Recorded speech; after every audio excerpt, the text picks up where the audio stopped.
The Japan Tourism Agency recently conducted a study of recent visitors coming into the country, looking at what concerns tourists have and what problems they might have. And the number one issue that popped out when talking to people, with 21.9% of respondents choosing this, was the lack of bins throughout the country and struggling to find bins in Japan. Anecdotally, I can tell you that I've found this to be the case myself from visiting the country a few times. You know, you go around and you're used to seeing bins everywhere on every corner and just being able to casually dump your rubbish when you're done using something. That's not the case in Japan. You have to sort of adjust and often carry things around with you. Look for the rare bins that are like the small ones next to vending machines, for example, or bins that happen to be inside areas or shops. Or just having to carry it with you and wait to get back to the hotel, you know, if you want to do the right thing and not litter as a guest in the country. So that takes a bit of an adjustment. So why is it that despite this, Japan seems to be quite clean? It doesn't really seem to be struggling from the lack of bins. And why have they adopted this approach of not having many bins? Well, partially it's because of the sarin gas terrorism incident.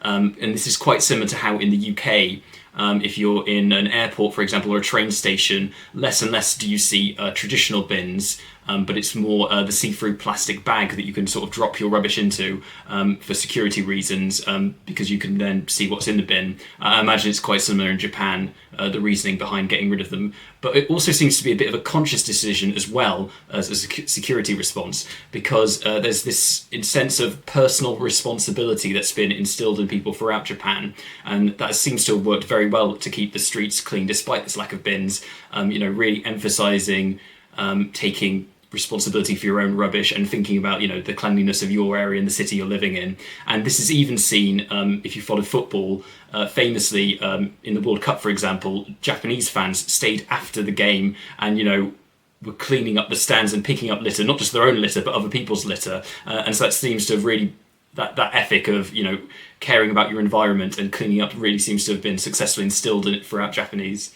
people as well. And it's been quite successful in that respect.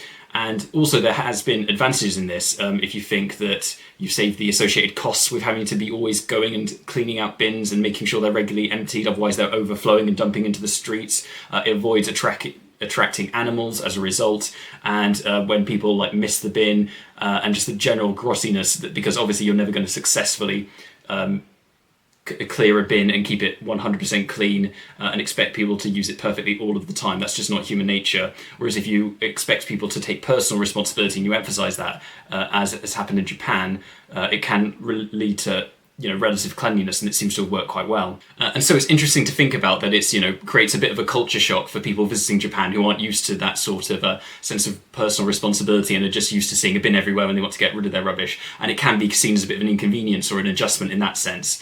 But it certainly seems to have had advantages, and as I say, Japan anecdotally seems to be a very clean despite the lack of bins everywhere. So that campaign to sort of instill personal responsibility seems to have worked quite well, really.